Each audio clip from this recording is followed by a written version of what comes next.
Guys, good morning guys. So sila guys, continuous ang pagpapakain na steady na sila sa stock developer. At yung kanilang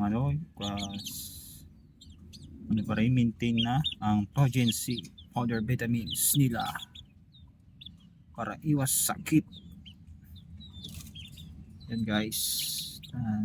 Talagang guys, confirm guys, pare silang manok na sisiw panabong.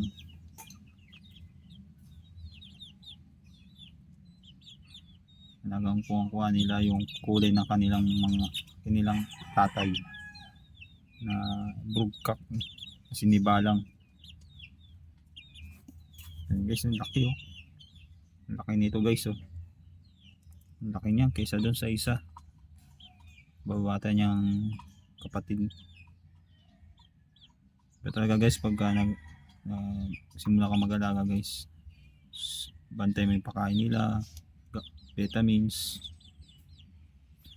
haganahan ka mag-alaga. Tapos yung pakain ko niyan guys, umagat hapon lang guys. Hinahati ko yung sa mismo, hinahati ko yun yung pang scoop ko sa pagkain nila. And guys, peace out mga kamanok. Tutok lang lagi sa aking mga bagong upload na videos. Peace out.